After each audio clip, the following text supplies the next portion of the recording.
ఓసారి reinventing the wheel. మన పెద్దలు చేసినటువంటి సైన్స్ ని మళ్ళా తిరిగి దాన్ని మనం అందరం కొనసాగించే పరిస్థితికి వస్తున్నాం. ఏది కూడా ఒక ఎకో సిస్టమ్ ఉండాల్సిన అవసరం ఉంది. ఒక పక్క నేచురల్ ఫార్మింగ్ కు కావలసినటువంటి నాలెడ్జ్, ఈ నాలెడ్జ్ ని పర్ఫెక్ట్ గా చేయాల్సిన అవసరం ఉంది.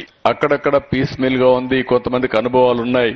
ఆ అనుభవాలన్నీ తీసుకుని పర్ఫెక్ట్ గా చేయాల్సిన అవసరం ఉంది. ఇప్పుడు నేను చూసుకుంటూ వచ్చాను, చాలా ఇంప్రెస్ అయ్యాను. నా మనసులో ఏదైతే ఉందో దానికి దగ్గరగా అందరూ పనిచేసే పరిస్థితికి వచ్చారంటే చాలా హ్యాపీగా ఫీల్ అయ్యాను. ముందు పొలం చూశాను, కృష్ణమూర్తి అయితే చాలా హ్యాపీగా నేను ఏటీఎం చేస్తున్నా, ఎనీ టైం మనీ, నెలకు 30,000 35,000 సంపాదిస్తున్నా. ఈ క్రాప్లు కూడా 9 రకాలు వేశాను. ఎప్పుడు డబ్బులు కావాలంటే ఇప్పుడు పంట వస్తా ఉంది. నేను బయట పోయే పని కూడా లేదు. పంట కొని ఊర్లో పెడితే హార్ట్ కేక్ మారిగా అందరూ తీసుకెళ్తున్నారు.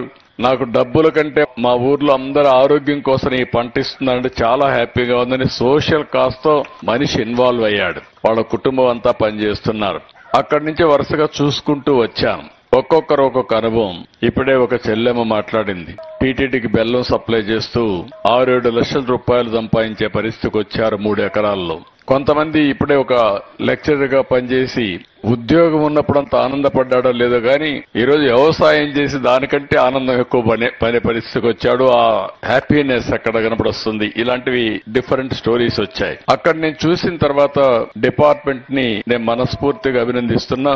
మన రాష్ట్రంలో పండించే నేచురల్ ఫార్మింగ్ డేటా అంతా కూడా కంప్యూటరైజ్ చేస్తున్నారు. ప్రాసెస్ అంతా కంప్యూటరైజ్ చేశారు. దాని తర్వాత దీన్ని ఒక ఎకో సిస్టమ్ కింద మొత్తం కూడా కంప్యూటరైజ్ చేసి, మార్కెటింగ్ కూడా కంప్యూటరైజ్ చేసి ఎండ్ టు ఎండ్ సొల్యూషన్ కి ముందుకు పోయే పరిస్థితికి వచ్చారు. దానిపైన ఇంటర్నేషనల్ ఆర్గనైజేషన్ కూడా ఇన్వాల్వ్ చేశారు. చాలా సంతోషం. దాన్ని చూసినప్పుడు నాకు అనిపించింది, నేను కూడా ఎప్పుడేమనేవాడినంటే ప్రపంచం అంతా ఉంది, మన దగ్గర డేటా ఉంది, ఇది హిస్టారికల్ డేటాగా తయారవుతుంది. ఇప్పుడు ఆర్టిఫిషియల్ ఇంటెలిజెన్స్ వచ్చింది, అప్లికేషన్ పెట్టగలిగితే ఇంకా మనం ప్రిసిషన్ తో ముందుకు పోయే అవకాశం వస్తుంది, రైట్ డెసిషన్ తీసుకునే అవకాశం వస్తుంది. మూడోది, డేటా అంతా కూడా సెల్ ఫోన్ ద్వారా గాని, అదే మరి డ్రోన్ ద్వారా గాని రైతులు డాక్యుమెంట్ చేయడం గాని ఇవన్నీ చేయగలిగితే రియల్ టైం డేటా వస్తుంది. ఈ 3 అప్లికేషన్ చేయగలిగితే వండర్స్ జరుగుతాయని చెప్పి నేను ఆశించేవాడిని. అది ఈ రోజు